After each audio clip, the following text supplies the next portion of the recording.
A Unicamp, a Universidade Estadual de Campinas, abre as inscrições para o vestibular 2026. Projeto Vaso-Doleiro em Campinas tem a finalidade de tirar jovens das drogas e formar cidadãos.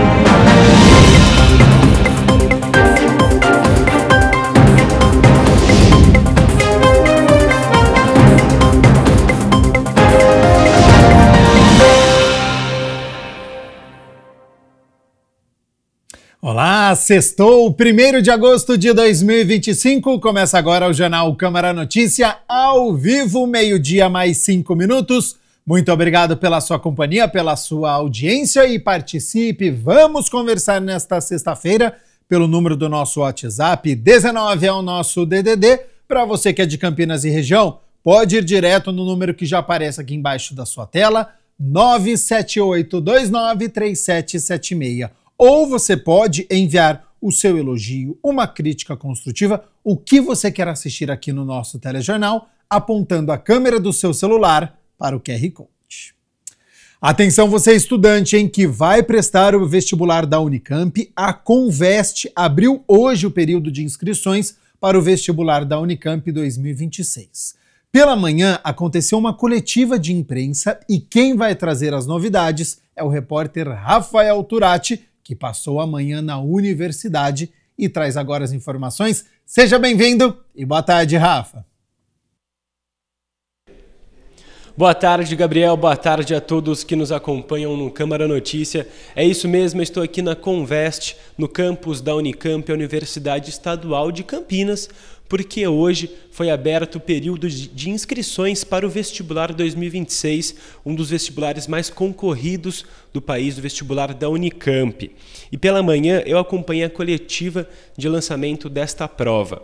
E vamos ver o que o reitor e o coordenador geral da universidade e a coordenadora acadêmica da Conveste falaram das novidades para a prova do ano que vem. Todo ano nós fazemos o lançamento oficial e para nós é uma data muito especial, né? Porque a gente, como eu disse, celebra um momento da universidade onde a universidade se coloca à sociedade brasileira para receber os nossos novos estudantes, né? Os números são significativos, eles são públicos, né? Temos uma procura muito grande de jovens e nós queremos mesmo que essas pessoas venham estudar conosco, né? Lembrando sempre que a Unicamp é uma universidade pública, gratuita, e ela tem uma larga tradição, né? Como eu comentei, nós estamos fazendo 39 anos de vestibular, o ano que vem comemoraremos 40, e no ano que vem também comemoraremos 60 anos de universidade. Então nós somos uma universidade ainda jovem, né? Quando olhamos as grandes universidades europeias, nós temos universidades aí com 700, 800 anos, né? Então a Unicamp construiu uma história em 60 anos, muito robusta, muito significativa, e no vestibular também. Acho importante lembrar digamos assim, dessa transição que nós vivemos, né? Passando por um vestibular onde não éramos nós que organizávamos, decidimos há quase 40 anos atrás fazer isso, decidimos procurar um perfil de estudante, né?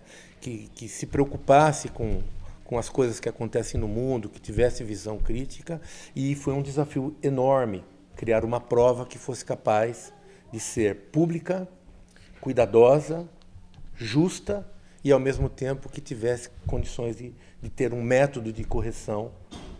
E isso é um projeto que vem sendo desenvolvido ao longo dos anos com muita competência pelas nossas equipes, pelos nossos professores, pelos membros das bancas, pelos nossos servidores que trabalham nesse projeto, né?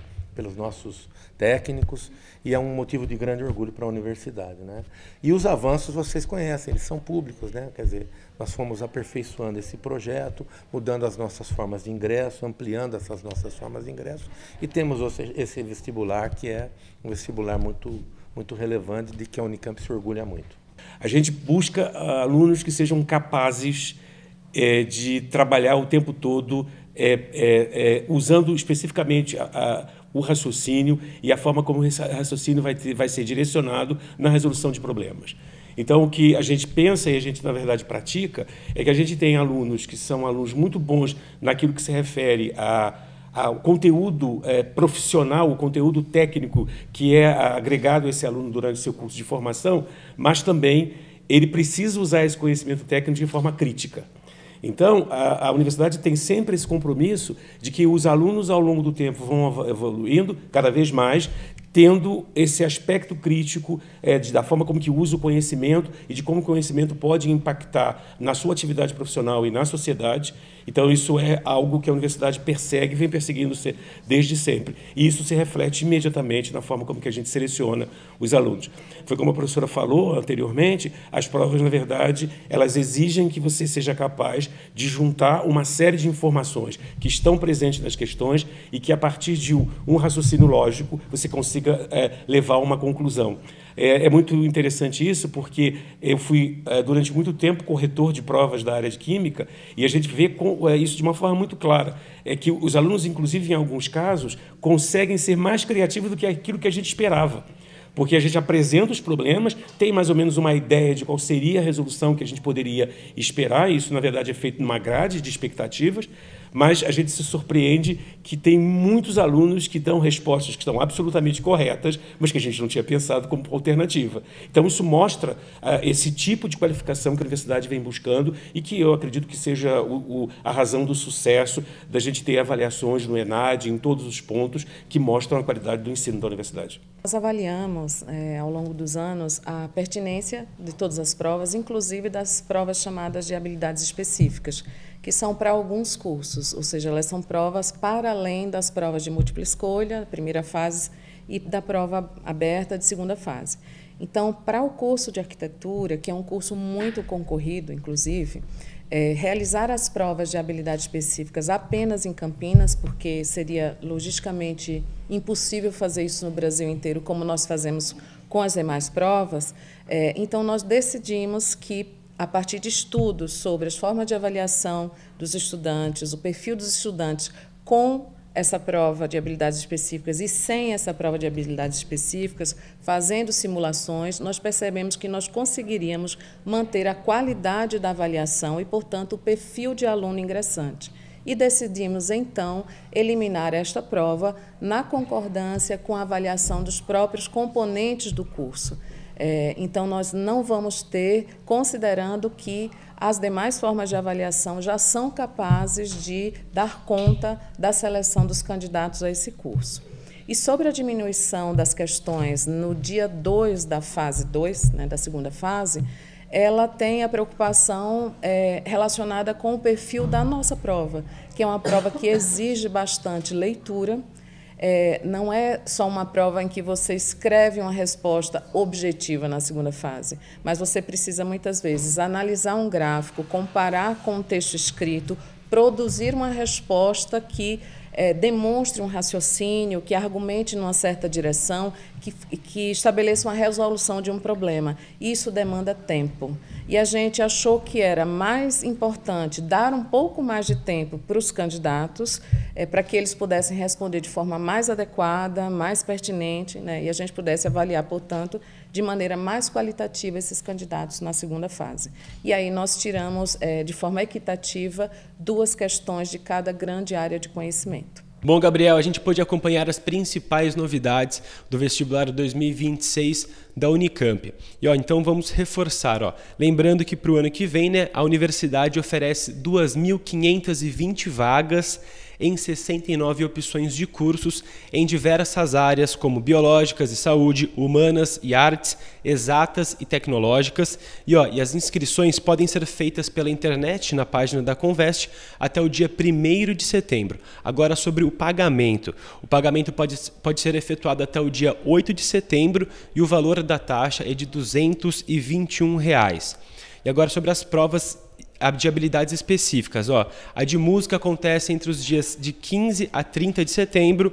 A primeira fase do vestibular vai acontecer no dia 26 de outubro. A segunda fase do vestibular 30 de novembro e 1º de dezembro, e as provas de habilidades específicas, o geral, do dia 3 a 5 de dezembro, e a divulgação dos aprovados, a primeira chamada ocorre no dia 23 de janeiro de 2026. E a matrícula para a primeira chamada ocorre entre os dias 26 e 27 de janeiro de 2026. E para mais informações, basta acessar o manual de ingresso no site da Convest, o www.convest.unicamp.br. Gabriel, volto com você aí no estúdio. Uma boa tarde.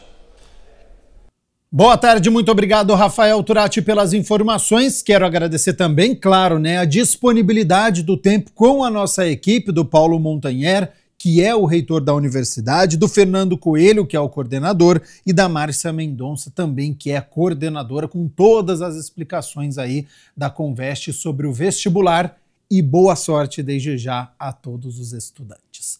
Bom, a gente segue falando sobre educação aqui no Jornal Câmara Notícia, faltando 100 dias para o Enem, que é uma das provas mais importantes para o ingresso às universidades e programas de financiamento estudantil. Saiba como estudar e como se preparar. A 100 dias da realização do Enem, o Exame Nacional do Ensino Médio, a preparação de quem vai prestar a prova continua intensa. O exame é a principal forma de ingresso no ensino superior do Brasil e serve como critério para as universidades públicas, através de programas como o SISU, o Sistema de Seleção Unificada, e para obtenção de bolsas de estudos pelo ProUni e também ao acesso ao FIES, o financiamento do governo em instituições privadas, além de ser aceito em diversas universidades estrangeiras, como em Portugal, por exemplo. Neste colégio, as dicas de professores são essenciais para este período. E quando a gente pensa no que fazer nesses 100 dias, se você é um candidato que está se inscrevendo para o Enem, a gente presume que você está concluindo o ensino médio. E o Enem vai cobrar todo o conteúdo do ensino médio. Então, alguma base você já tem. Agora você precisa identificar quais são as matérias que são mais importantes de você focar agora. O modo de estudar também é importante e uma atenção especial para a redação é fundamental, diz a coordenadora pedagógica. Se o aluno se prepara para a redação, ele com certeza tem uma nota muito melhor. O Enem se preocupa em divulgar todas as redações que tiveram nota 1000 nos anos anteriores. Então, os alunos podem treinar, por exemplo, então vendo as redações que tiveram nota 1000 nos anos anteriores, o próprio Enem consegue divulgar também como que são os critérios de correção dessa redação para que o aluno entenda como ele tem que escrever aquele texto. E o que mais ajuda na hora da gente se preparar para uma redação é escrever. Então, a gente precisa realmente escrever redações do Enem. Temas relevantes do cenário nacional e internacional podem ser abordados nas provas, tanto nas questões objetivas quanto na redação. Caprichar com atualidades e ampliar o seu repertório, saber qual é o livro que fala sobre aquele tema, tentar relacionar um tema polêmico atual com alguma série que você assistiu, com algum filme que concorreu a alguma premiação. Então, usar coisas do cotidiano para pensar na redação do Enem te deixa mais seguro, porque te aproxima com aquilo, mas também deixa o seu texto mais exclusivo e também com o seu jeito, apesar de ser um texto mais formal. Aqui, a preparação para o Enem faz parte da rotina dos alunos que aproveitam para estudar em grupo também e reforçar os conhecimentos. E além das matérias que a gente estuda, a gente também tem muito uma preparação fora, que é muito conhecer o contexto que a gente está, porque o Enem é uma prova que pega muito tipo de atualidades, então é importante conhecer bastante desse contexto. Então eu acho que é um pouco disso, é esse conhecimento da prova, essas matérias e esse apoio dos nossos professores e esses conhecimentos externos também. A principal preparação é mental mesmo, que é uma prova que gera muitas ansiedades, muitas questões mentais assim. Então é principalmente tentar trabalhar, ter calma e trabalhar o conteúdo com calma, que a gente confia nos nossos professores e a gente sabe que vai vir um bom resultado disso. Quando a gente estuda junto, a gente pode aprender um pouco do ponto de vista da outra pessoa. Sozinho, às vezes, a gente tem um pouquinho mais de silêncio, a gente pode estudar com mais calma, no nosso próprio ritmo, mas sempre em boa companhia é muito melhor. Em 2025, mais de 4.800.000 candidatos estão inscritos para o Enem, sendo um pouco mais de 1.800.000 concluintes do ensino médio. Os conhecimentos serão colocados à prova nos dias 9 e 16 de novembro, exceto em 3 cidades do estado do Amazonas, onde vai ocorrer a COP30. Belém, Ananindeua e Marituba, no estado do Pará, terão as provas aplicadas nos dias 30 de novembro e 7 de dezembro, devido à realização da COP30, evento internacional sobre mudanças climáticas. Para os candidatos que tiverem problemas logísticos ou de saúde comprovados nos dias oficiais, a reaplicação do Enem será nos dias 16 e 17 de dezembro. A divulgação dos resultados será em janeiro de 2026. E quem está fora dos bancos escolares, mas quer prestar o Enem, ainda dá tempo de estudar. Para quem está um tempo fora da escola, já terminou os estudos há um tempo, é legal relembrar aquilo que era mais fácil, aquilo que ele tinha mais facilidade, porque daí ele vai conseguir garantir pelo menos o básico. E se ele errar, que sejam as questões difíceis, que já seriam mais difíceis mesmo dele acertar, né? E fazer redação. Porque se a pessoa está fazendo Enem para entrar no ensino superior, a redação sobe muito a nota do candidato no final dessa prova. Para esses jovens, em que a preparação já faz parte da rotina, apesar da concorrência, eles demonstram tranquilidade e confiança. É uma prova muito difícil, né? Uma prova que exige muito da gente. Então a gente costuma fazer bastante exercícios em casa, baseados nas provas antigas e exercícios preparados por eles mesmos para nos preparar para as provas. No momento, as minhas preocupações são zero, porque eu confio em todo o trabalho que eu fiz durante o ano. Eu acredito nos meus professores, nos exercícios que eles passam e também na dedicação que eu coloquei ao longo do ano. Então, atendimentos de redação para treinar, diversos plantões de dúvidas que a gente fica fazendo até tarde, eu acho que tudo isso acalma o coração. Está preparado?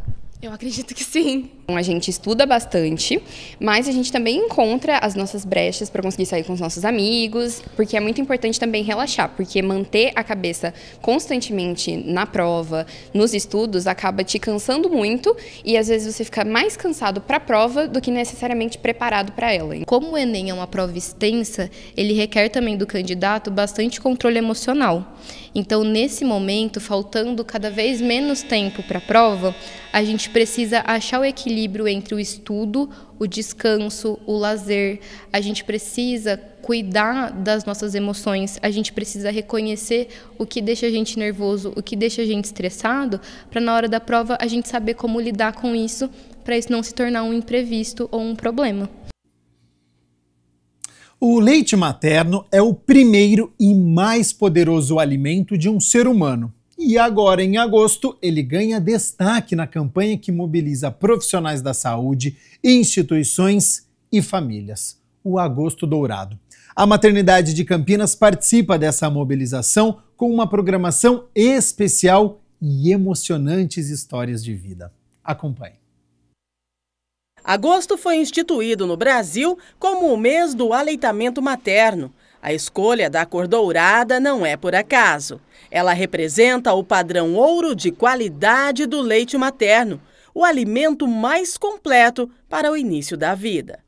A campanha, que já é global desde os anos 90, tem como foco promover a amamentação, informar, acolher e incentivar também a doação de leite humano, um gesto capaz de salvar vidas. Para este ano, o tema é Priorizemos a amamentação, criemos sistemas de apoios sustentáveis.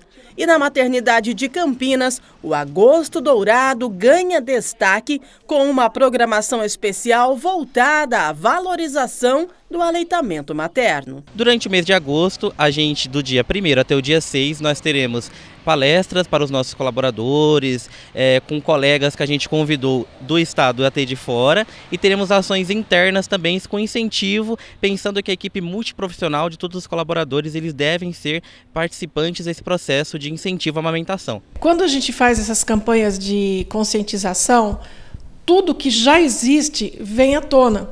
Então, as explicações são fornecidas com mais frequência, existe muito esclarecimento da população de coisas que não estão cientes.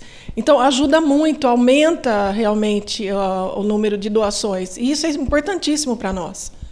De acordo com o Ministério da Saúde, 1 litro de leite materno deve ser utilizado para alimentar 10 bebês prematuros ou de baixo peso. É importante salientar que o leite materno não é só alimento nutricional. Ele também contém as vitaminas, ele tem as vacinas, a imunização que a mãe recebeu. Então, é muito importante para o prematuro, principalmente, para ficar mais forte mesmo, imunologicamente falando. O Agosto Dourado é uma data simbólica, mas o compromisso com a amamentação e a doação de leite precisa ser contínuo. Temos que entender que o aleitamento materno ele faz parte, ele contempla não só o ambiente hospitalar, e sim também os familiares, sim também toda a nossa rede de apoio, a sociedade, as nossas famílias, os nossos pais. É de suma importância que a sociedade por um todo entenda que ela é coparticipativa na intenção de fazer com que esse aleitamento materno ele se perdure. A gente tem uma captação ativa dessas puérperas, né, dessas mães dentro do ambiente hospitalar, a gente convida eles a conhecer o nosso serviço e elas nos buscam e nós também as buscamos. Hoje nós temos um processo de captação do leite materno em domicílio, isso facilitou muito, foi um ganho para a sociedade de Campinas, onde a gente consegue atingir um número maior de mães doadoras do nosso banco de leite materno. Amamentar nem sempre é fácil e quando o leite não é suficiente, contar com a doação de outras mães faz toda a diferença.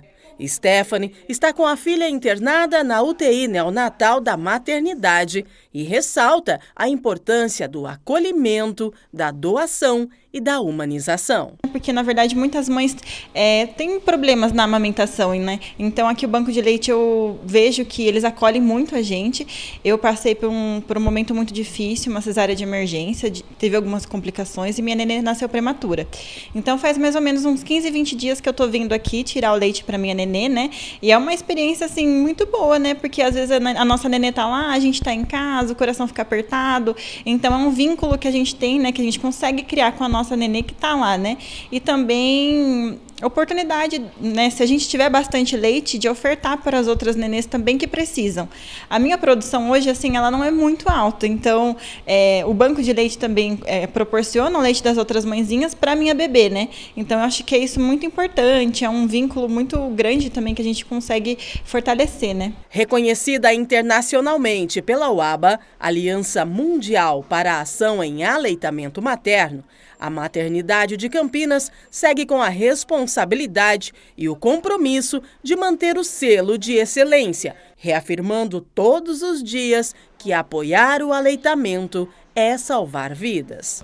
Nós, da Maternidade de Campinas, somos certificados pelo ABA, nós somos o primeiro hospital do Brasil a receber essa certificação e nós estamos intensificando as nossas ações de incentivo ao aleitamento materno para que nós possamos manter e segurar esse selo. 12h mais 27 minutos. Muito obrigado pela sua companhia, pela sua audiência. Estamos ao vivo nesta sexta-feira. Vamos fazer o seguinte, rápido intervalo, o primeiro e último aqui no nosso telejornal. E depois do intervalo tem entrevista ao vivo com o autor do livro Dois Pais de Dois. Nós vamos falar sobre adoção por um casal homoafetivo. Não saia daí que o intervalo é rapidinho.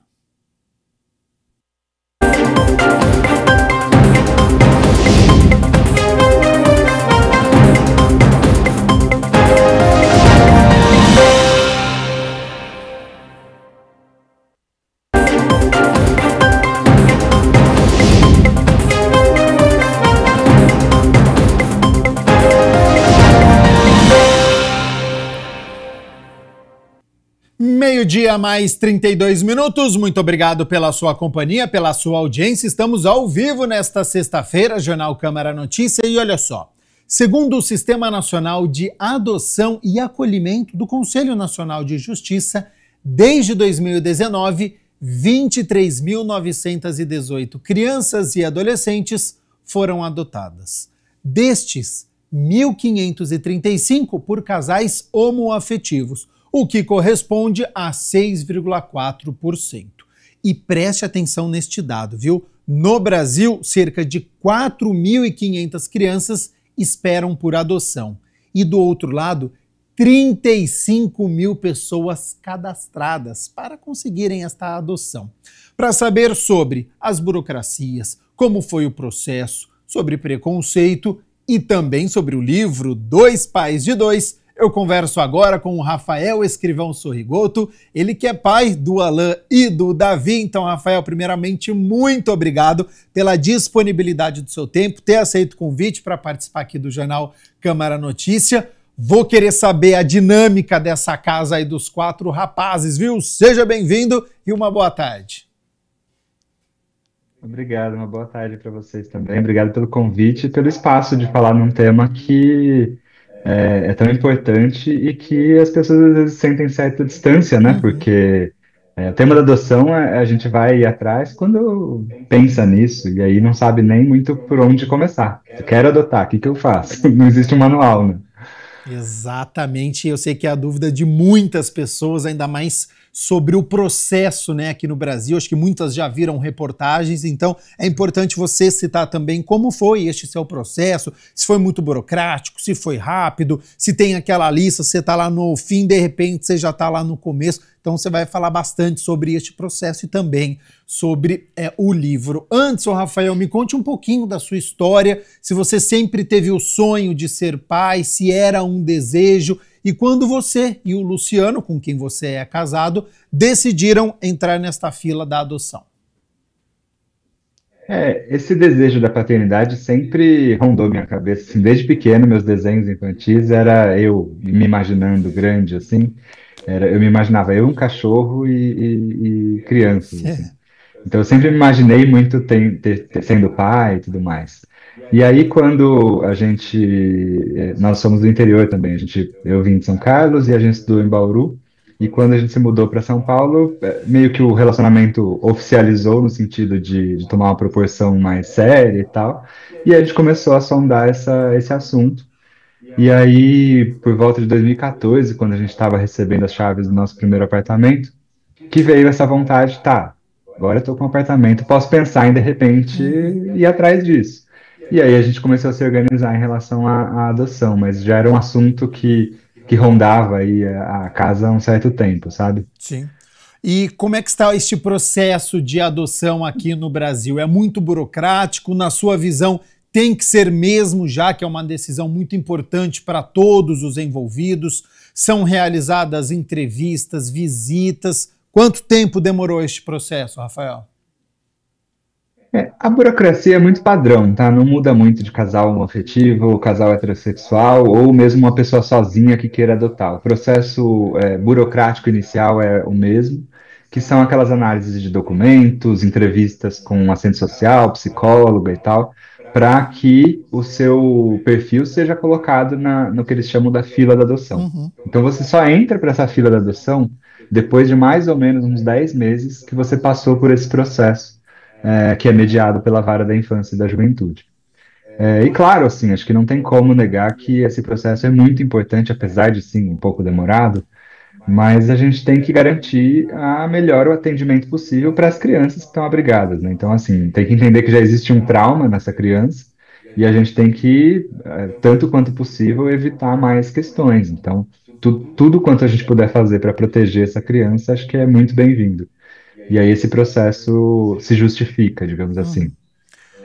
E esse descasamento da fila, eu acho que se deve muito ao perfil muito das pessoas que buscam adoção. Normalmente são casais que vieram de alguns processos que não tiveram sucesso, de tentativa de gravidez, etc.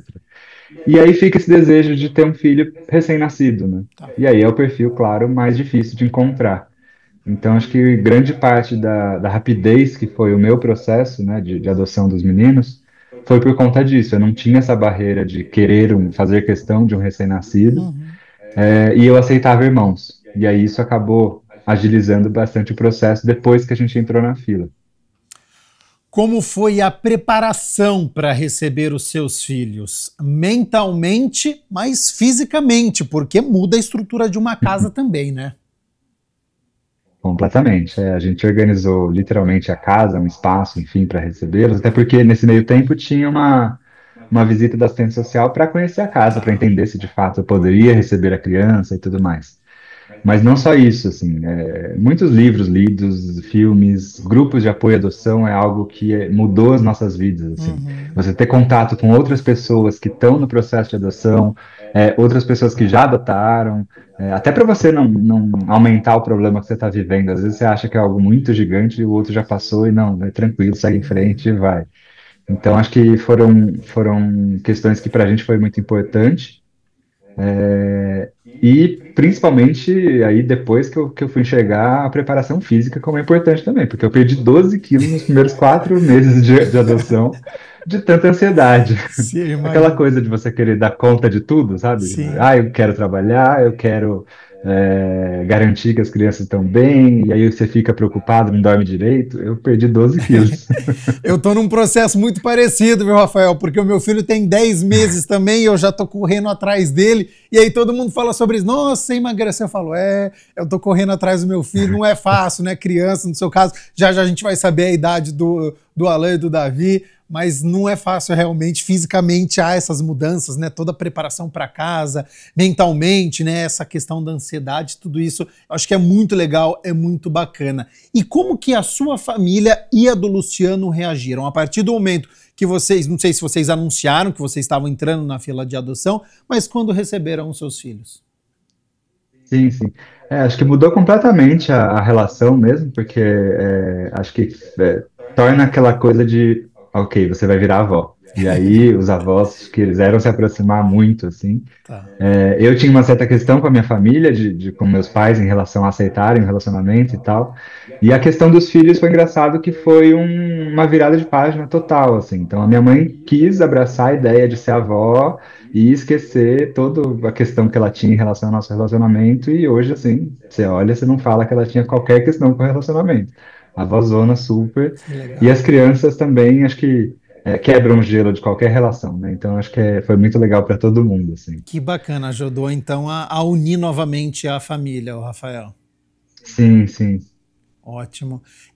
Na sua resposta anterior, eu queria tocar um pouquinho neste assunto novamente, sobre a questão da informação neste mundo da adoção.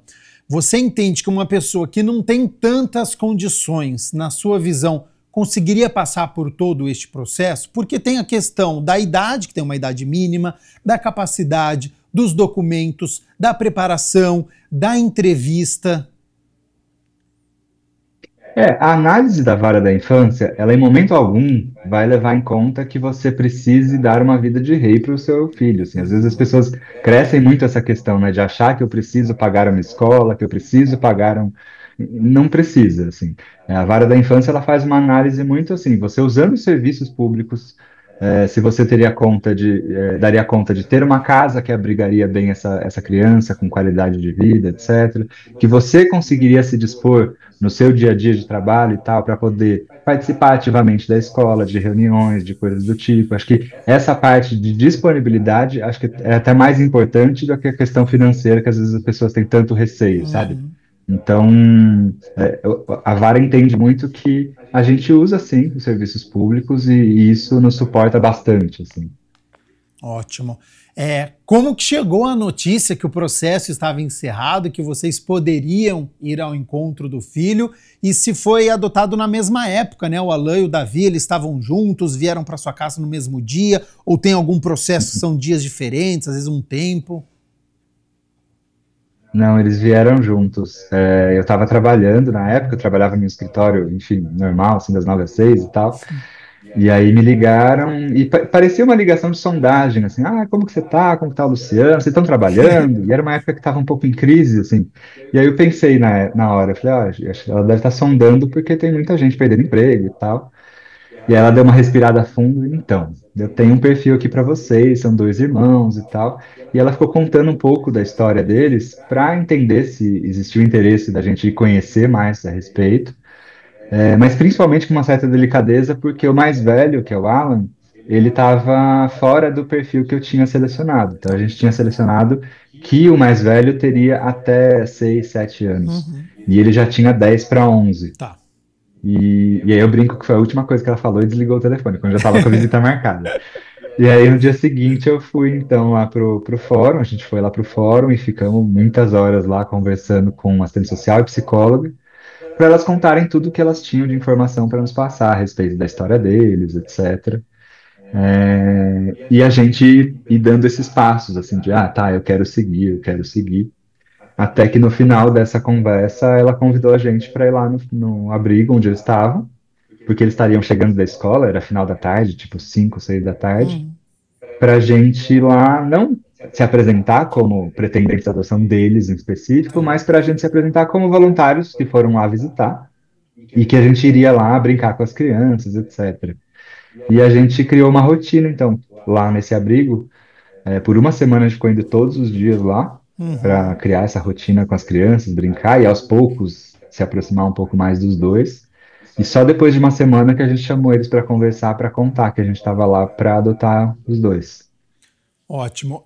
Quero saber sobre esta rotina a partir do momento da adoção e também, Rafael, da questão da adaptação, para quem está nos acompanhando, muitas vezes está nessa situação também. Porque eu acredito que a origem e a história dos seus filhos são diferentes da sua e até do Luciano.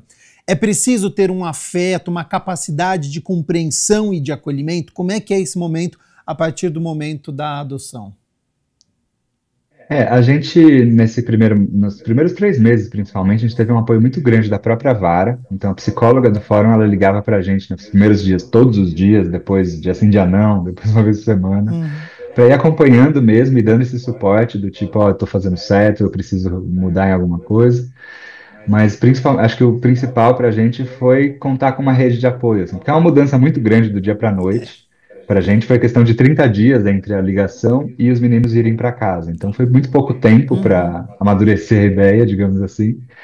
E aí a gente contou com madrinha nossa, que é psicopedagoga, com avós, enfim, para poder ir criando esse núcleo novo mesmo, digamos assim, e a gente ir também dando suporte para as crianças no que a gente conseguia. Muita coisa a gente não tinha mesmo referência, como você disse, assim, as nossas origens são muito diferentes, nossas vidas eram muito diferentes.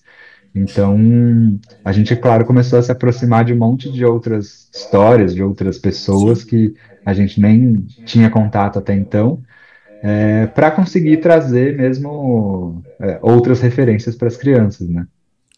Ô Rafael, eu falei na minha abertura que de 2019 para cá, 1.535 crianças foram adotadas por casais homoafetivos. Só em 2024 foram 203 adoções. Como que você enxerga este número, que é bastante significativo, né?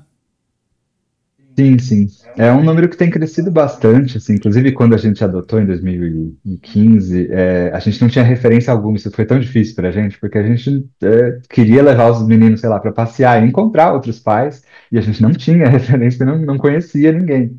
E com o tempo a gente foi tendo contato, e hoje é uma rede relativamente grande, assim, de gays solo ou casais, enfim, lésbicas e afins que a gente tem contato, que tem filhos.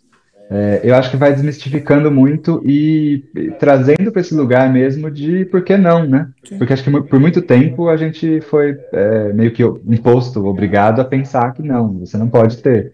Então acho que é também um processo de amadurecimento da sociedade como um todo, assim, esse entendimento de que eu posso e que é possível, assim. No Brasil, a adoção ela é regida pelo Estatuto da Criança e do Adolescente, alterado pela Lei 12.010 de 2009 e pelo Código Civil. A legislação ela não menciona requisitos de origem racial, religiosa, política, sexual ou de qualquer ordem. E tem que ser assim. Mas, infelizmente, a gente sabe que nós temos uma sociedade que ainda tem preconceito.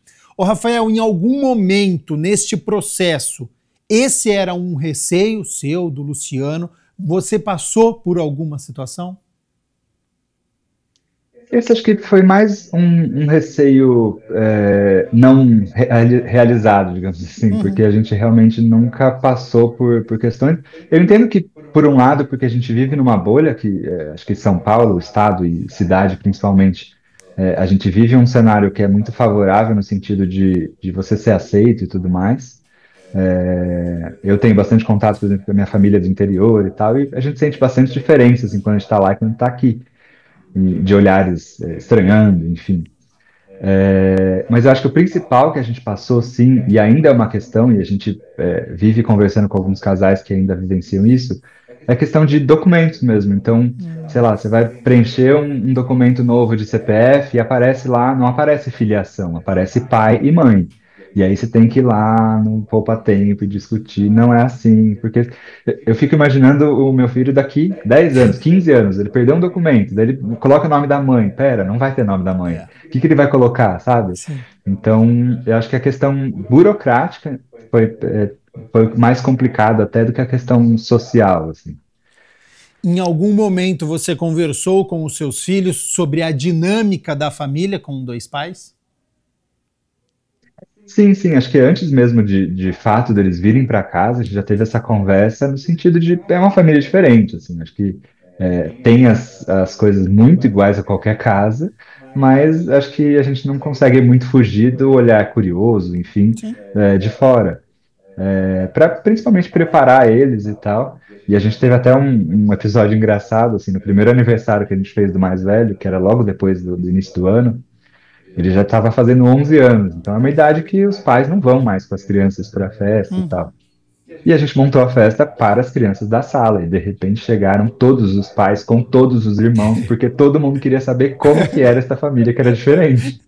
Então a festa que foi planejada para 25 pessoas, de repente tinha 100 pessoas. Nossa. E esse foi o contexto. Acabou com o planejamento. Mas foi muito divertido, assim, a gente conseguiu colocar eles em escolas, enfim, que trabalharam muito bem isso, inclusive o contrário, assim, se aproveitaram dessa diversidade para trazer temas para a escola, então chamaram a gente para palestras, para conversas com a turma e tal, para usar isso mesmo como parte do processo de formação dessas crianças. Ótimo.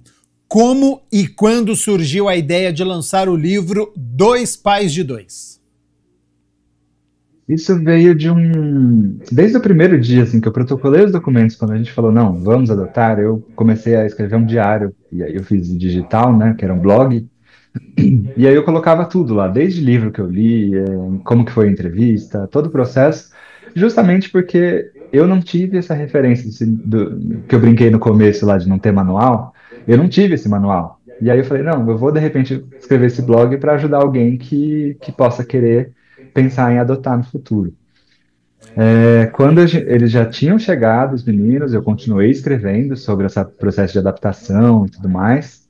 E aí, depois de uns 6 meses que eles já estavam em casa, dois amigos nossos, que um é jornalista e outro é designer, comentaram, falaram, nossa, o seu blog tem um conteúdo super legal no sentido de informação mesmo, de muita gente poder se interessar e tal. Por que você não organiza como um livro? Eu falei, eu vou pensar, tá bom, aquela coisa que você deixa. Não, beleza, tá na ideia. Um dia eu mexo nisso.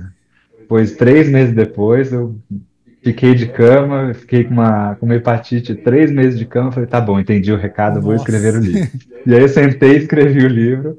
E aí, muito reescrevendo mesmo essas postagens do blog, como algo mais, dando uma continuidade entre uma história e outra, assim. E trazendo muita coisa nova, pensando muito nesse viés, assim, todos esses vieses que a gente trabalha, assim, querendo ou não, né, na nossa vida, que é essa questão do preconceito, da autoaceitação primeiro, da ideia da paternidade depois, e depois, só então, a ideia da adoção e a chegada dos meninos. Então, como que foi essa construção, né? Então, o livro, ele se separa em 2 partes, né, que é o antes e pós-adoção, muito por conta dessa organização, né? De que maneira você decidiu construir o livro? É uma autobiografia? São crônicas? Tem narrador? São crônicas. Eles são crônicas que é uma mistura de crônica e autobiografia, né? Mas, enfim, é uma brincadeira à base de crônicas por capítulos que vão destrinchando um pouco esses temas de descobertas, né? Seja pré ou pós-adotivo. Você imagina ou pensou em algum público-alvo para este livro? Isso é muito engraçado, porque o público-alvo de cara que eu pensei foi o óbvio. São outros casais gays que querem adotar e pronto. E de repente eu comecei a receber mensagem no blog e tal, de pessoas, de casais heterossexuais que não tinham conseguido engravidar e tal, e pensavam na adoção e vieram trocar figurinha comigo. de pessoas solo, não só LGBTs e tal, que queriam adotar. E principalmente o que achei mais engraçado são pessoas que nem pensavam em adotar, que talvez nem pensavam em ter filho, mas queriam seguir uma boa história, assim. Sim. E aí eu lembro que eu troquei muita ideia com com um amigo meu que é do Razões para Acreditar, e aí eu brincava que acho que tinha um match entre o meu livro e o Razões, porque era um pouco isso que as pessoas acho que enxergavam, né? Em meio a tanta notícia difícil, às vezes em jornal e tal, eles queriam acompanhar uma história e uma evolução. E é muito engraçado, porque hoje já faz 9 anos que os meninos estão em casa, e direto eu encontro pessoas às vezes na rua ou na internet e tal, e falo, nossa, eles chegaram tão pequenininhos e tal, e conversam com a gente como se conhecessem e tal, e às vezes eu nunca encontrei na vida. Sensacional. 9 anos depois, Rafael, cumpriu de alguma maneira aquela expectativa? Foi muito diferente daquilo que você imaginava? Foi mais difícil? Foi mais fácil? Que análise você faz hoje, olhando para trás, tudo o que vocês passaram? Olha, acho que a gente cria tantos monstros na cabeça, tantos medos, que acho que foi até mais fácil do que eu imaginei, viu? Acho que, enfim, a gente aprende bastante com o processo. Acho que pelo fato de serem dois, para a gente foi muito mais tranquilo. Eu me colocava muito no lugar deles, né? De repente você tá na casa de um estranho, né? Onde que fica copo d'água, onde fica um cobertor e tal. E eles tinham um ao outro, né? Então, querendo ou não, eles traziam uma certa segurança um para o outro. E isso ajudou muito no processo de adaptação. E aí, pro nosso lado de pais, acho que ajudou muito no processo de tirar mesmo essa carga de ufa, sabe? Tipo, tanto que deu 6 meses da adoção, eu tatuei alívio de um recado que eu recebi do mais velho numa festa de Dia das Mães, que eu de cara falei, não pode ter Dia das Mães, porque fora meu filho, tem um monte de criança que de repente perdeu a mãe, ou que os pais se separaram e não se dá bem com a mãe, ou que vive com a avó, enfim. E aí foi engraçado que o meu marido me olhou e falou, ué, mas você perguntou pra ele se ele quer participar? Eu falei, não. Aí eu perguntei pro Alan, falou, não, eu quero participar, já ensaiei, tá bom. E no fim a festa foi super legal, era o primeiro ano que ele estava nessa escola, então foi legal que a escola inclusive reestruturou essa dinâmica, então apesar do nome Dia das Mães, a festa foi muito voltada, tipo, era o dia da família e pronto, nem pouco se falava na figura da mãe em si. E aí eu ganhei um recadinho dele falando que abraço de pai é a melhor coisa, quanto mais apertado, mais alívio dá. E aí eu tatuei alívio do tipo, tá adaptado. Que lindo, muito bacana. O Luciano teve algum papel na história, na construção, Rafael? Sim, sempre foi uma ideia muito, muito coletiva, assim. Eu, a princípio, que tirei a licença, enfim, que fiquei mais à frente desse princípio de adaptação e tal, mas em casa as tarefas são muito, muito divididas mesmo, então é muito participativo esse processo de parentalidade. Quem está nos acompanhando está interessado no livro Dois Pais de Dois, onde que encontra? Essa editora era a editora Chiado, né, que é de Portugal, ela descontinuou, mas eu tenho bastante livros comigo, então acho que o jeito mais fácil de conseguir é através do meu Instagram, @Rafa_escrivão, e aí eu consigo fazer os envios, porque tem sido instável a disponibilidade na Amazon. Rafael Escrivão Sorrigoto, pai do Alan e do Davi, não podemos esquecer disso. Muito obrigado pela disponibilidade do seu tempo novamente com a nossa equipe. Sobre as informações da questão de adoção, que eu sei que tem muitas pessoas que estão interessadas, sobre essa nova dinâmica, sobre essa relação, isso é muito bacana.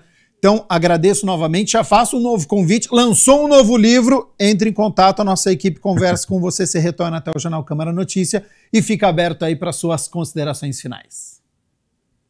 Pode deixar, obrigado aí pelo convite, acho que é sempre muito, muito feliz ter esses espaços de discussão e de exposição mesmo de ideias para que, de repente, a gente toque em outras pessoas que consigam nos ajudar a diminuir ainda mais essa fila aí de 4.000 e tantas crianças que estão procurando essas famílias novas. É isso, Rafael Escrivão participando ao vivo aqui do Jornal Câmara Notícia, falando sobre adoção, tema importantíssimo, e também autor do livro Dois Pais de Dois.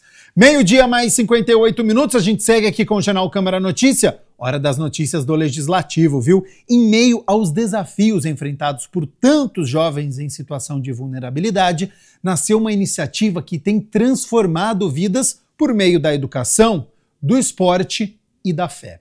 Fundado em 2014 pela ex-jogadora de futebol, a Silvana Aparecida da Silva, o projeto Vaso do Oleiro é mais do que um espaço de treinamento. É um lugar onde vidas são incentivadas a desenvolver habilidades.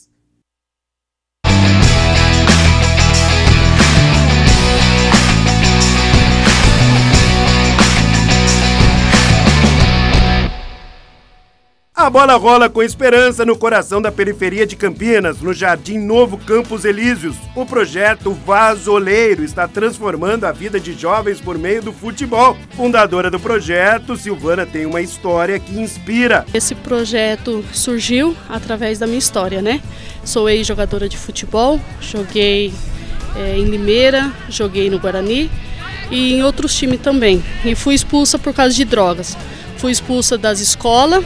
E na época as pessoas tinham que estar estudando para poder estar jogando futebol. O nome do projeto não é por acaso. O vaso, ele pode estar rachado, né? Pode estar quebrado, mas estando na mão certa, ele pode ser reconstruído, né?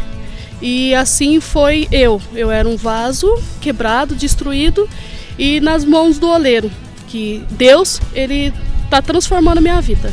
O projeto Vaso do Oleiro surgiu em 2014, com a finalidade de tirar jovens das drogas, incentivando práticas esportivas e principalmente formando cidadãos. Você tem um filho que joga aqui, você traz o filho de onde? Nós somos de Sumaré, ali próximo, chegando a Paulínia, e a gente traz eles aqui de segunda a quarta, porque aqui foi o lugar que a gente achou melhor para trazê-lo, né? Ele já passou por vários lugares, mas aqui a gente se identificou pela qualidade do ensinamento, né? Que não é só bola, tem que ter um fundamento por trás. Então a gente sai de lá e traz ele para cá, né? Porque a gente vê aqui uma oportunidade grande para ele. É no campo da Praça de Esportes Tancredão que o projeto acontece 2 vezes por semana. Aqui o futebol é apenas o começo. Para participar, os adolescentes precisam estar matriculados na rede pública de ensino, também manter frequência escolar e, claro, ter um bom desempenho acadêmico. Essa parceria fundamental começou com a Escola Estadual Professor Luiz Gonzaga da Costa, com total aprovação da diretora Mara Cristina. Olha, ele teve um impacto maravilhoso. Desde do ano passado que nós estamos com esse projeto, a mudança de comportamento dos alunos, a integração e a evolução deles em interesse pelos estudos foi algo assim impressionante. O projeto tem o apoio do presidente da Câmara, o vereador Luiz Rossini, que faz questão de visitar a escola, conversar com a diretora, também saber das novidades e, claro, de acompanhar de perto os treinamentos da garotada no Tancredão. O Parraga, que é o professor que orienta aí as ações do projeto, ele é muito exigente nesse sentido. Ele fala que isso aqui tem que funcionar como uma ferramenta mesmo de formação, ferramenta pedagógica. Então, faz 11 anos que o projeto existe, apresentei um requerimento de aplauso e nós vamos também, eu vou protocolar um diploma de mérito esportivo para a entidade. Eu acho que é uma forma da Câmara não só dar visibilidade para esse projeto social que acontece, reconhecer a importância do trabalho e estimular que esse trabalho continue. Apaixonado por esportes, Rossini destaca a importância desse projeto na vida dos jovens. Eu pratico esporte desde sempre, foi importante para a minha vida, para a minha formação. As grandes amizades que eu fiz foi principalmente no futebol. Quando eu fui diretor de esportes, a gente iniciou um projeto importante e a ideia é fazer com que o esporte seja visto como um direito, né? Que todas as pessoas tenham direito a acessar o esporte, né? Esporte e lazer. Tá dando tudo certo, tanto que a Rafaela, por exemplo, olha só, já conseguiu vaga no Guarani. Graças a Deus, graças ao projeto eu ganhei uma bolsa 100% lá, então tô treinando e jogando por eles. Qual que é a sensação de jogar no Guarani? Muito boa, muito bom treinar com eles, eles são ótimos e eles trabalham muito bem com os atletas. Por aqui a galerinha tá com fome de bola e de olho nos estudos. Eu sabia que se eu tivesse notas baixas, eu não ia poder frequentar o projeto. E foi isso. Então foi um estímulo para você? Foi. Foi uma coisa muito boa na minha vida assim que aconteceu. Eu tive uma peneira lá em Capivari e pude ter sido feliz sendo aprovado. Tinha 700 atletas inscritos e foram 300 atletas e apenas passaram 8. E eu sou um dos 8 atletas, não, pro Guarani. Era lá em Capivari, mas era a peneira pro Guarani. E eu pude ser aprovado, então muita felicidade. Espero ser aprovado, dar orgulho para minha família e melhorando de vida.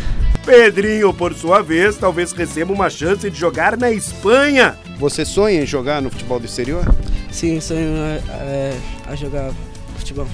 Tem uma boa oportunidade agora se for para a Espanha mesmo. Sim, tem uma boa oportunidade, vou aproveitar. Está estudando bastante também? Sim, estudando bastante. Qual é a sua matéria preferida? Matéria, educação física. Educação física. Quer ser jogador de futebol? Quero.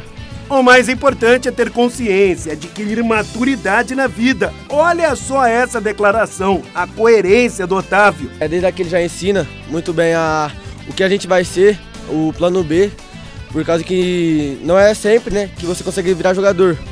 Então sempre tem que ter um plano B na vida. Boa, galerinha! Que todo mundo consiga os objetivos e que tenha o nome do projeto na ponta da língua. É isso aí, desde já, palmas pra vocês.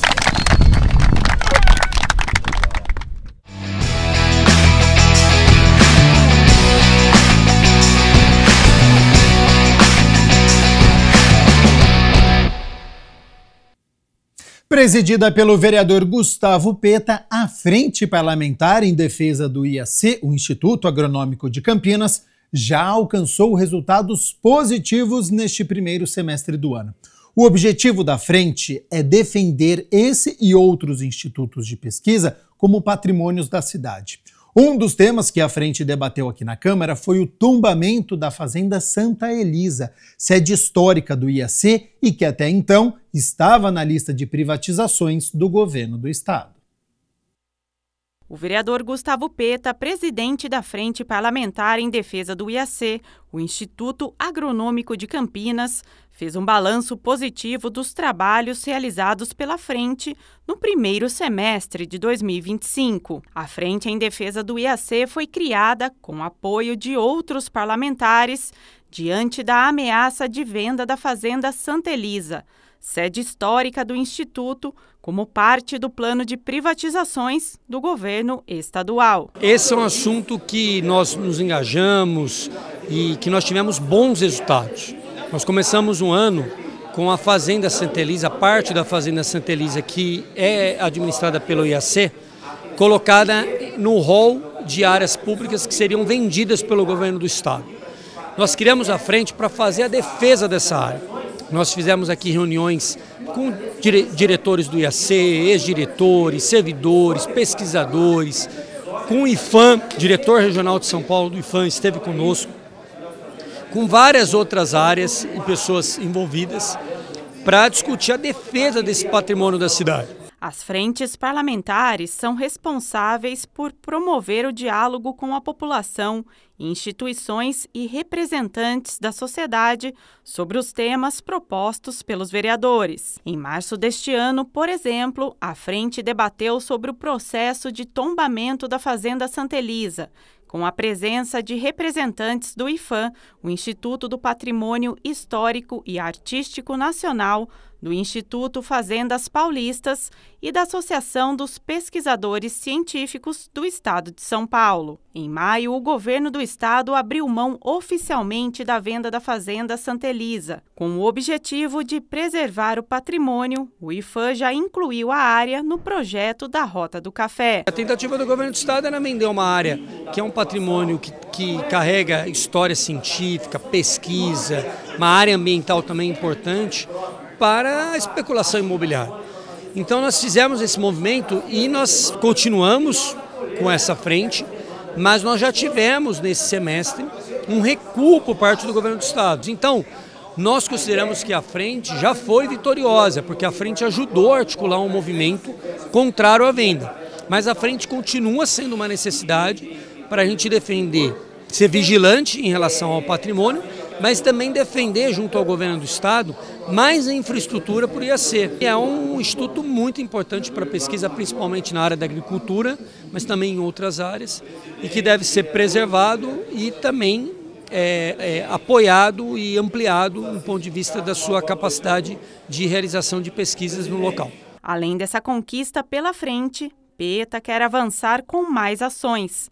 Para o segundo semestre, o vereador vai reivindicar apoio para que a área da fazenda seja melhor aproveitada pela cidade. Mas que aquela fazenda seja aberta nos finais de semana, que seja espaço para visitação de escolas, de crianças, porque ali nós temos um banco de muitas plantas, árvores, sementes, diversos tipos de pesquisas, que, claro, tem um trabalho mais focado, interno, mas também tem que estar mais aberto à população para que a população conheça melhor e se sinta mais, inclusive, vamos dizer assim, responsabilizada em defendê-la como um patrimônio da cidade.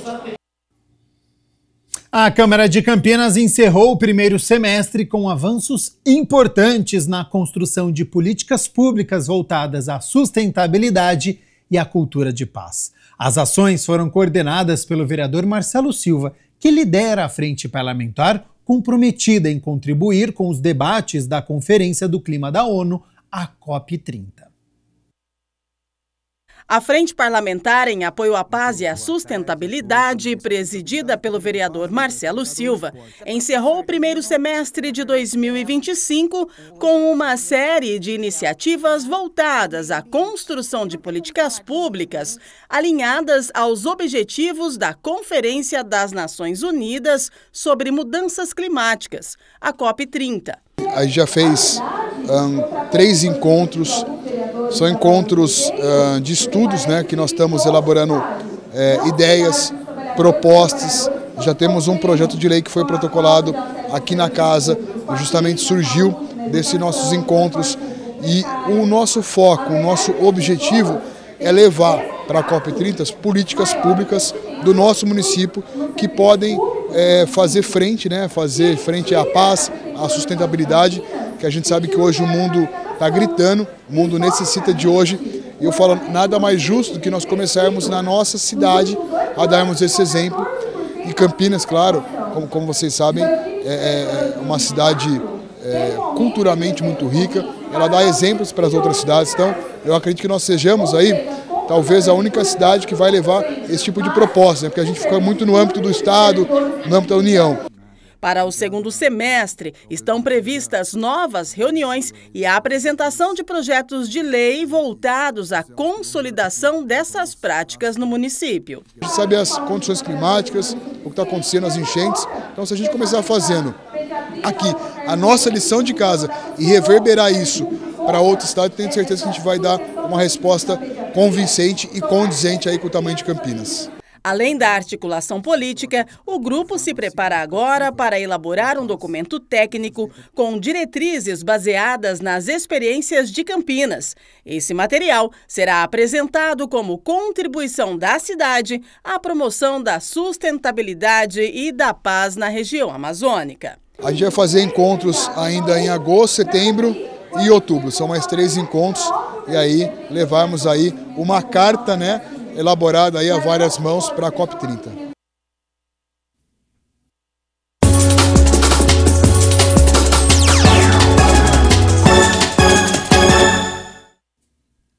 Amanhã, Campinas vai parar. As 2 equipes da cidade entram em campo. É o confronto entre Ponte Preta e Guarani no derby de número 210. É reta final de Campeonato Brasileiro da Série C. Neste fim de semana é a 15ª rodada. Mas para a Ponte Preta e Guarani é diferente. É o capítulo de número 210 desta história centenária. O confronto acontece neste sábado, 5 horas da tarde, no estádio Moisés Lucarelli. A mandante Ponte Preta chega para o duelo na 2ª colocação, 26 pontos conquistados. 8 vitórias, 2 empates e 4 derrotas. Marcou 14 gols e sofreu 12. Vem de derrota para o Caxias fora de casa e não quer desgarrar do líder da competição, que já abriu 4 pontos de vantagem. O técnico Alberto Valentim pode contar novamente com o goleiro Diogo Silva. O volante Dudu, o meio-campista Lucas Cândido e o maestro Elvis, que foram preservados na última rodada, certamente estarão em campo. A única dúvida fica por conta da presença ou não do atacante Everton Brito, com dores no joelho. Portanto, é praticamente força máxima. O lateral esquerdo Arthur, experiente, lembrou dos derbys em que ele participou. Se eu não me engano, eu fiz 2022, a passagem aqui eu cheguei a jogar o jogo lá, eu acho que eu estava lesionado.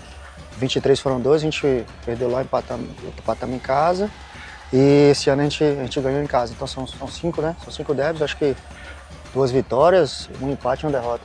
Pelas minhas contas é isso. Eu falo, um campeonato à parte, a gente tem que preparar bem, tanto faz psicologicamente como nos trabalhos dentro do campo, concentrar mais, porque se trata de um clássico. A gente sempre tem que manter a concentração lá em cima e sempre procurar melhorar o que tem para melhorar, porque é um jogo que não permite erros.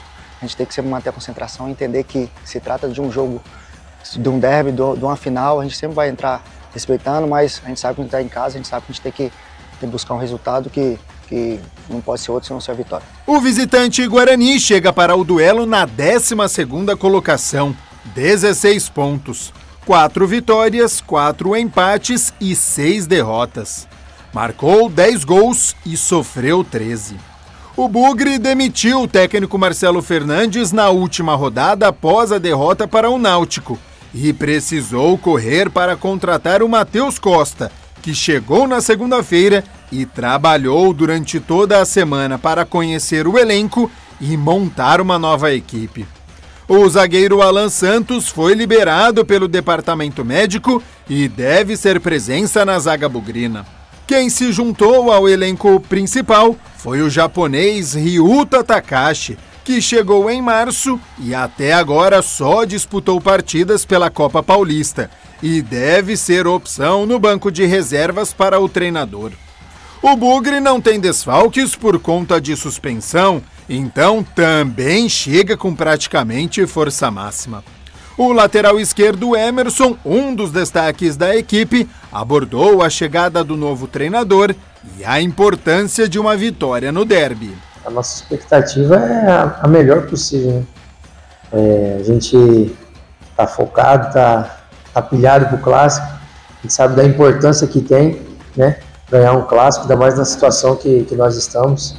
Acho que vai dar um ânimo muito maior para a gente seguir na competição. Cara, eu já tive boas experiências lá, né? No meu último clássico que eu joguei ano passado lá, a gente ganhou. Então eu sei da importância que é, né, ganhar um clássico. Eu sei a representatividade que é para a cidade, para o Guarani, tudo isso envolve, né, esse derby.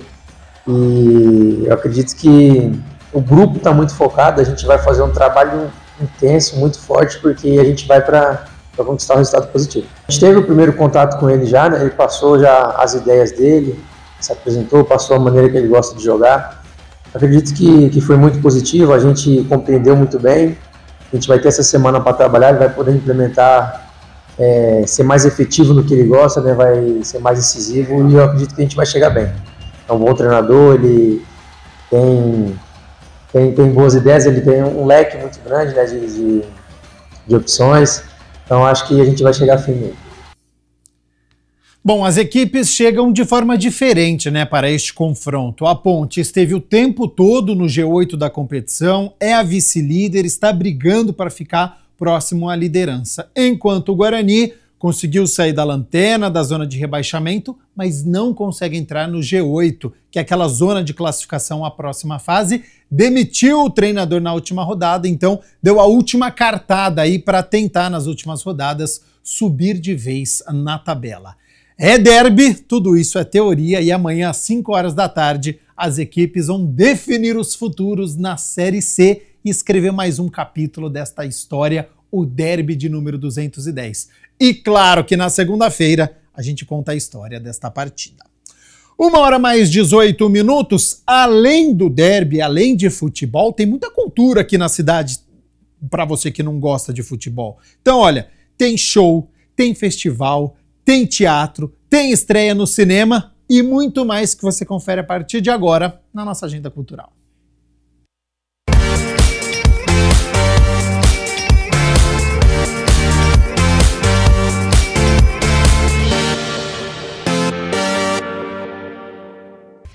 Olá, minha gente, sextou por aqui e novamente a gente vem com aquela agenda cultural, né? Para você se programar, seja o cinema, seja shows, teatro, música, exposição e é claro, né? A gente começa com os filmes que estão aí nas telonas estreando para você curtir junto com a sua família. Pega a pipoca! Amores materialistas. Lucy, uma casamenteira de sucesso, encontra seu próprio par ideal em Harry durante um evento. Contudo, a chama de uma antiga paixão reacende com o retorno inesperado de John, o seu ex-namorado. Dividida entre um novo amor promissor e sentimentos do passado, a especialista em relacionamentos agora precisa decidir o rumo do seu coração. Como é que a gente fica? A gente procura um parceiro para casa de repouso, para dividir a cova. O nosso parceiro define toda a nossa vida. Não por 1, 2, 10 anos, mas para sempre. Ai, meu Deus. Eu preciso muito de você. Eu tô desesperada. A morte de um unicórnio. Ao atropelarem acidentalmente um unicórnio, Ridley e seu pai, Elliot, se veem em apuros. A ganância dos anfitriões os leva a explorar o chifre do animal, que revela um poder curativo contra o câncer. Contudo, a descoberta acende a fúria dos pais do unicórnio, seres mágicos, com planos de vingança sangrenta contra os humanos envolvidos.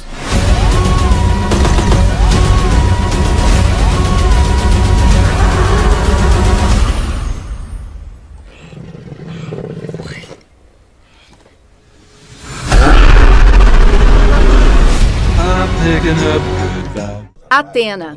Traumatizada por um passado de abusos, Athena forma um grupo de justiceiras para agressores impunes.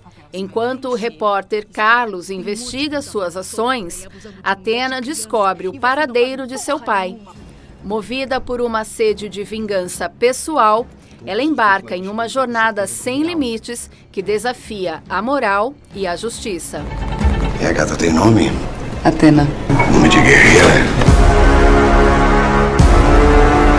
Se eu pudesse esquecer o que eu sei hoje... O perigo tá ao lado.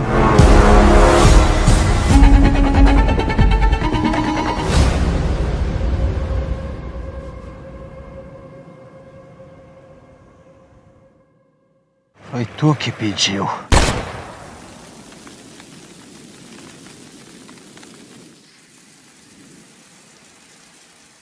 Família à prova de balas. Raymond, um ex-policial e temido cobrador da máfia, busca deixar a vida de crimes para trás e focar em sua família. Contudo, seus antigos chefes não aceitam sua saída, ameaçando seus filhos. Agora, Raymond precisará lutar para protegê-los, contando com a inesperada e letal ajuda de sua esposa Alice. Tá todo mundo bem? A gente já marcou uma vida inteira de terapia em família. Ah, por favor, não.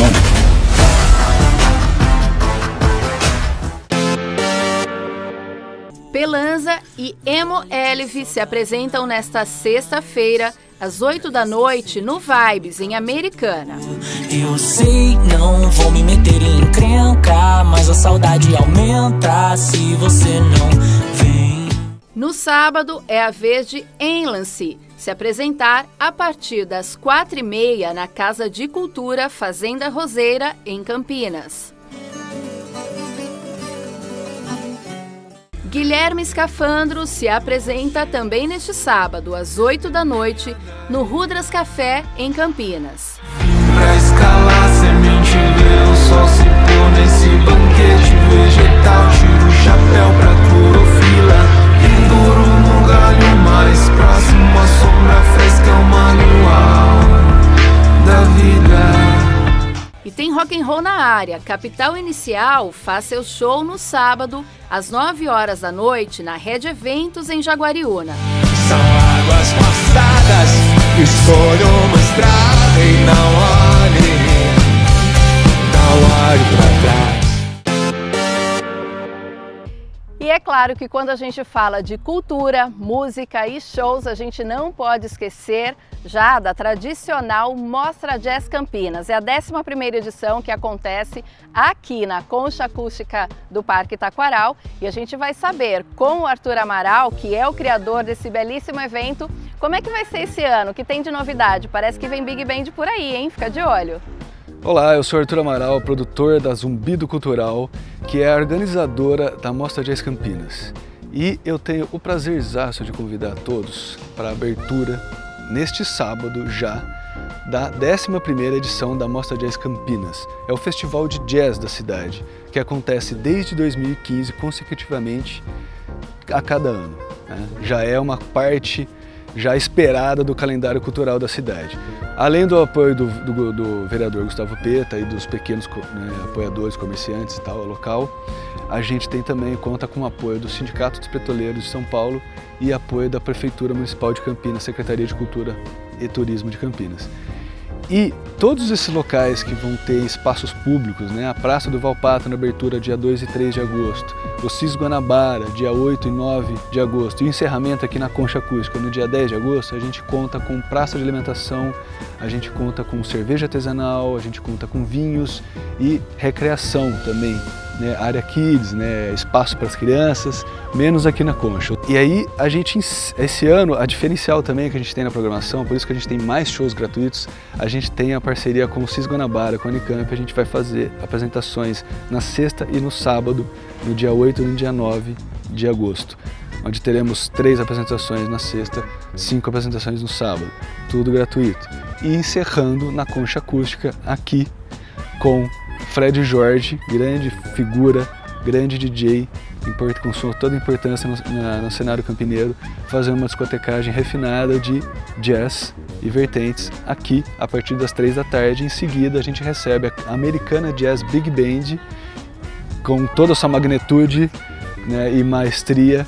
Graças ao PROAC, nós podemos mais uma vez estar aqui nos palcos da Mostra Jazz, no encerramento da Mostra Jazz, onde nós traremos a Big Band da cidade americana, a Americana Jazz Big Band, para o encerramento dessa festa maravilhosa que é a 11ª Mostra Jazz, já está na 11ª edição, e nós traremos muitas surpresas, muita música instrumental e também algumas músicas cantadas com alguns cantores convidados. Vai ser muito bonito, nós convidamos todos para o encerramento desse ano.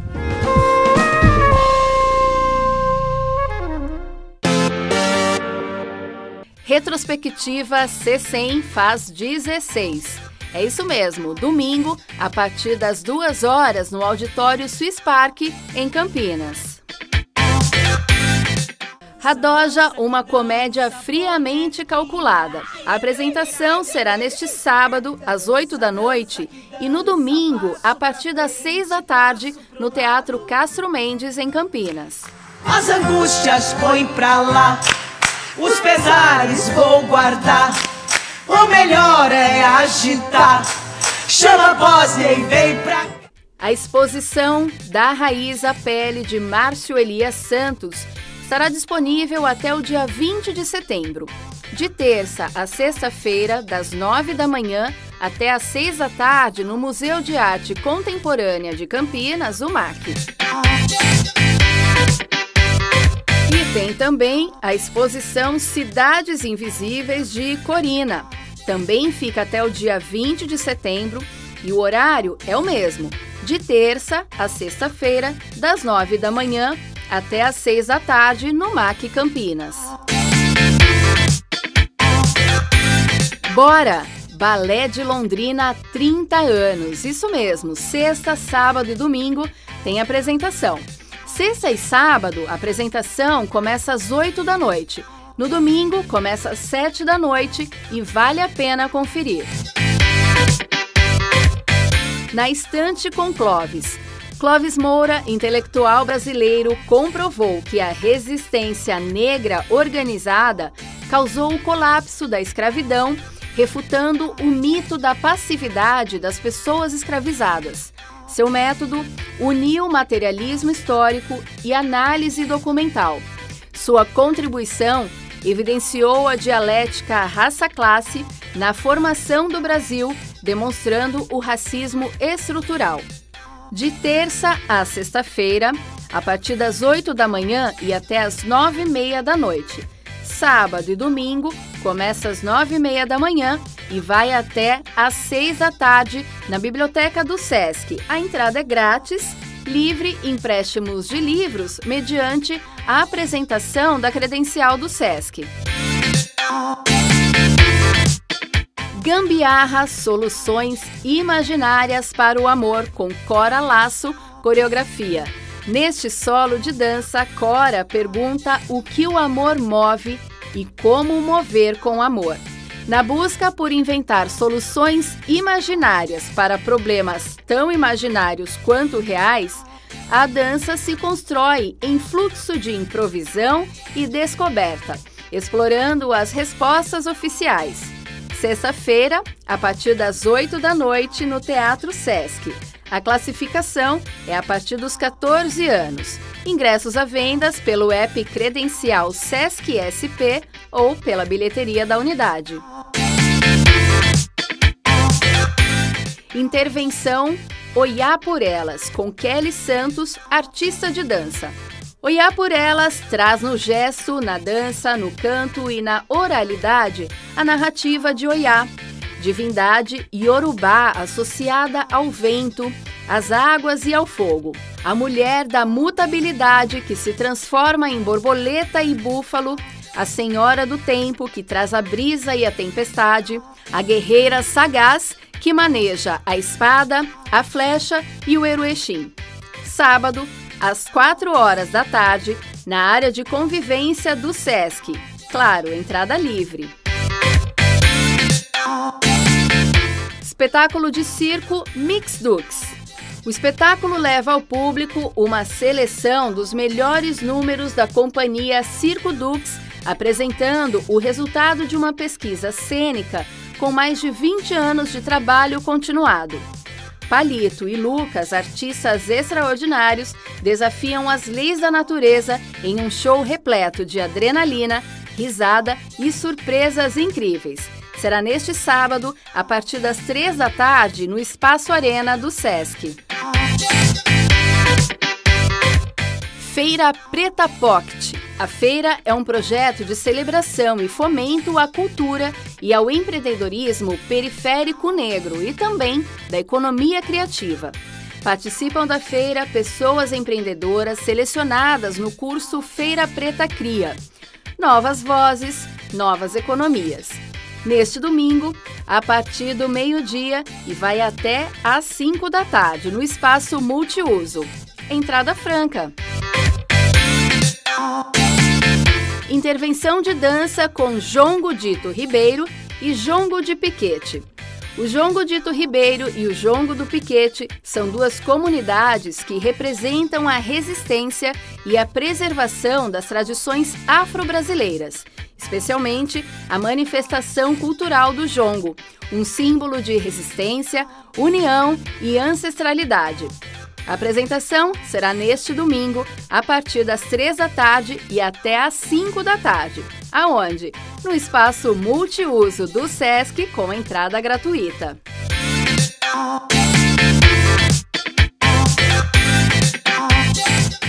Festival 1001 Sabores. No primeiro fim de semana de agosto, de 1º a 3 de agosto, o Festival 1001 Sabores, especial pistache, traz para Campinas os ritmos, sabores, arte e os costumes da terra de Aladim, Simba e outros personagens emblemáticos do livro de contos As 1001 Noites. É claro, é gratuito, é pet friendly. O evento, que já teve edições em São Paulo e Sorocaba, agora vai acontecer em Campinas, na Praça Arautos da Paz.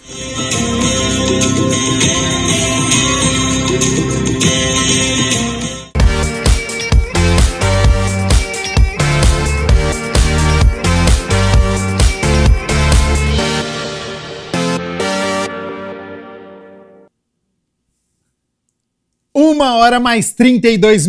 Muito obrigado pela sua companhia, pela sua audiência. Estamos ao vivo nesta sexta-feira. Atenção, você que está nos acompanhando. Momento inédito no Câmara Notícia. Pela primeira vez no jornal e na minha vida, eu vou conversar com a Íria. Quem é? Nós vamos descobrir agora, viu? Íria, seja bem-vinda aqui ao Jornal Câmara Notícia. Por favor, se apresente, conte aos nossos telespectadores quem é você. Olá, Gabriel. Eu sou a Íria, a inteligência artificial da TV Câmara Campinas. Estou falando direto da redação, onde estou nos preparativos para a estreia do Central IA, o novo programa de notícias da nossa emissora, que começa na próxima segunda-feira. É um prazer participar deste momento ao seu lado e ter a oportunidade de me apresentar aos nossos telespectadores. Minha missão é tornar a informação pública ainda mais acessível, com linguagem objetiva, dados confiáveis e um formato inovador. O Central IA é um projeto criado para aproximar a tecnologia da cidadania. E estarei sempre pronta para levar a informação até você, telespectador da TV Câmara Campinas. Isso é sensacional. Então, a Íria, a inteligência artificial da TV Câmara Campinas. Agora, Íria, de segunda a sexta-feira, a partir das 8 horas da manhã, é exibido ao vivo o programa O Estúdio Câmara. Sempre quando ele terminar, nos conte o que vai acontecer, o que o telespectador da TV Câmara Campinas vai assistir. Assim que o Estúdio Câmara terminar, às 9 da manhã, começa o Central IA, apresentado por mim, direto de um estúdio inovador, criado com recursos tecnológicos especialmente para esse programa. O boletim informativo chega para somar à programação da casa, trazendo o que é destaque nas capas dos jornais de Campinas, os principais assuntos do Brasil e do cenário internacional. Também vamos apresentar as cotações do dólar, do euro e do Ibovespa, com informações que ajudam a entender como a economia pode impactar o nosso dia a dia. O programa trará os principais destaques do Legislativo de Campinas, projetos, ações, indicações e iniciativas dos vereadores que fazem a diferença na vida da população. Tudo isso com agilidade, clareza e a credibilidade da TV Câmara Campinas. De segunda a sexta, logo após o Estúdio Câmara, estarei com você no Central IA, conectando informação e tecnologia com o serviço público. É isso então, né? Mais informação para você que fica ligado aqui na TV Câmara Campinas. Gostei muito de conversar com você, viu, Íria? Tenho certeza que nós vamos dialogar mais por aqui. Muito obrigada, Gabriel. Foi uma alegria participar do Câmara Notícia e poder conversar com você e com os telespectadores da TV Câmara Campinas. Então anote aí, a partir desta segunda-feira, estarei aqui trazendo os destaques que movem a cidade, o país e o mundo. O Central IA foi pensado para estar no seu dia a dia com informação acessível, direta e conectada com o que realmente importa. Vai ser um novo ponto de encontro entre a tecnologia e o serviço público, com a credibilidade que você já conhece. Espero vocês até segunda. Até segunda-feira para a Íria Iniciativa, para levar até você que está nos acompanhando mais conteúdo, te deixar bem informado, que é o nosso compromisso. Então, seja bem-vinda, Íria. E aí, segunda-feira, depois do Estúdio Câmara, a gente acompanha então o Central IA, ótima iniciativa aqui da TV Câmara Campinas, aliando, né, tecnologia com informação.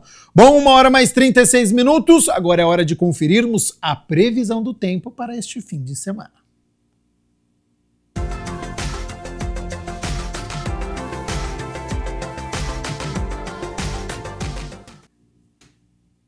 E para quem quer sol, tempo firme e até um calorzinho neste fim de semana, a notícia é boa, viu? Porque o tempo continua seco, com umidade relativa prevista para aproximadamente 30% durante a tarde, não há previsão de chuva e os ventos devem estar calmos. Vamos às temperaturas então para este fim de semana? Já estão aqui na minha tela, bem parecido, sábado e domingo, Tem aumento de nebulosidade no domingo, mas não deve chover. No sabadão, mínima de 13 e máxima de 29. Prestem atenção nesta amplitude térmica. 16 graus ao longo do dia, então amanhece frio, ao longo do dia a temperatura sobe e pode chegar aos 29. E no domingo, uma condição muito parecida, com mínima também de 13 graus e a máxima podendo chegar aos 28 graus aqui na cidade de Campinas.